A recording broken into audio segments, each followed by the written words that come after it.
नमस्कार, आप देख रहे हैं कच्चा चिट्ठा। मैं हूं आपके साथ प्रीति रघुनंदन। कोरोना का खतरा अभी भी बरकरार है, लिहाजा कोरोना के खिलाफ इस जंग में मास्क सबसे बड़ा हथियार है।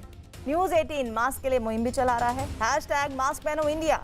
न्यूज 18 आप सबसे अपील करता है कि मास्क जरूर पहने, क्योंकि यही इस वक्त सबसे बड़ा बचाव है और सावधानी भी है। तो चलिए कच्चा चिट्ठा प्रोग्राम की शुरुआत करते हैं। अफगानिस्तान में पाकिस्तान के इशारे पर आतंकी वारदातों को अंजाम देने वाला तालिबान एक ऐसी खतरनाक साजिश रच रहा है जिसके बारे में सुनकर आप दंग रह जाएंगे। अमेरिकी सेना की वापसी के साथ ही तालिबान के आतंकी अफगान सुरक्षा बल पर हमलों को तेज करने का ब्लूप्रिंट तैयार कर रहे हैं। खतरे का सबब यह है कि तालिबान के इस खूनी ब्लूप्रिंट में बच्चों का अहम किरदार है। जी हां, तालिबान मासूम बच्चों को जिहाद के लिए तैयार कर रहा है। न्यूज 18 को कुछ ऐसे वीडियोस मिले हैं जिनमें छोटे छोटे बच्चे AK-47 राइफल लिए तालिबान की बोली बोल रहे हैं। देखिए तालिबान की बच्चा ब्रिगेड पर हमारी ये एक्सक्लूसिव रिपोर्ट।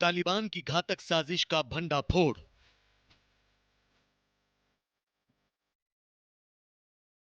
ऑपरेशन स्प्रिंग से जुड़े राज का पर्दाफाश।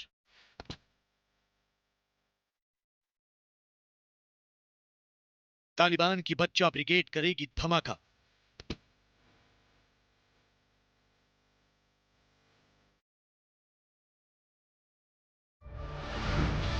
ग्यारह सितंबर 2021 तक अमेरिका की सेना अफगानिस्तान से लौट जाएगी। अफगानिस्तान में करीब 20 साल गुजारने के बाद अमेरिका की फौज अपने वतन वापस चली जाएगी। लेकिन अमेरिकी सैनिकों की वापसी से पहले ही तालिबान ने अफगानिस्तान को अपने शिकंजे में लेने का ब्लूप्रिंट तैयार कर लिया है। तालिबान के आतंकी धीरे धीरे उन इलाकों पर काबिज होते जा रहे हैं जहां अफगानिस्तान का झंडा लहराया करता था। यही नहीं, लगभग हर रोज अलग अलग इलाकों में तालिबान के आतंकी अफगान सुरक्षा बल पर हमले कर रहे हैं। लेकिन ये तो महज शुरुआत है। तालिबान ने एक ऐसी साजिश रची है जिसकी काट शायद अफगानिस्तान सेना के पास भी नहीं।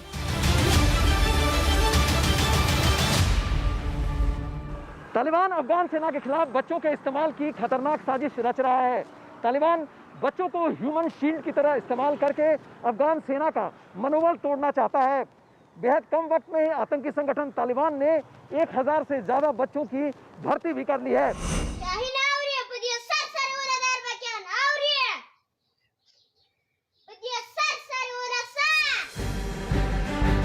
हाथ में AK-47 राइफल लिए ये बच्चा पश्तो भाषा में गोली चलाने की बात कर रहा है। आतंकी वेशभूषा में मौजूद ये छोटा सा बच्चा खूनी जिहाद की बोली बोल रहा है।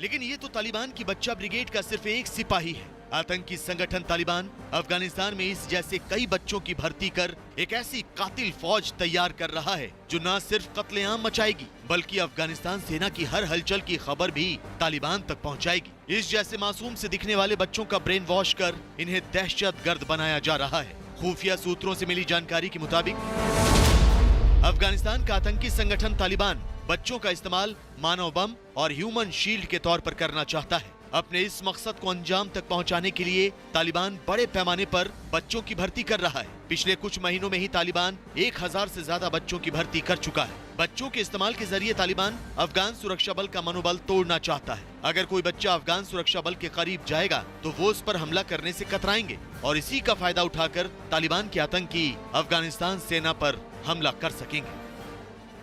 कहते हैं कि तालिबान ने 1000 के करीब बच्चों को रिक्रूट किया है। ये एक चिंता का विषय है, क्योंकि जो छोटे बच्चे होते हैं वो बड़े इंप्रेशनेबल होते हैं, उनके दिमाग को आसानी से चैनलाइज किया जा सकता है, और इस्लामिक पंथी जो लोग हैं वो इसका इस्तेमाल करके, इस अवस्था का इस्तेमाल करके उनको सुसाइड बॉम्बर में बड़े आसानी से बना सकते हैं। आतंकी संगठन तालिबान अफगानिस्तान के अलग अलग इलाकों में घूम घूम कर लोगों से उनके बच्चे मांग रहा है। तालिबान बच्चों के हाथों में बंदूक थमाकर खूनी खेल खेलना चाहता है। तालिबान अफगानिस्तान में एक बार फिर आतंक का साम्राज्य स्थापित करना चाहता है। तो शायद यही वजह है कि वो लगातार प्रोपेगेंडा वीडियो भी बना रहा है, अफगानिस्तान के लोगों को बरगलाने की कोशिश कर रहा है। न्यूज़ 18 को मिला ये पहला वीडियो देखिए।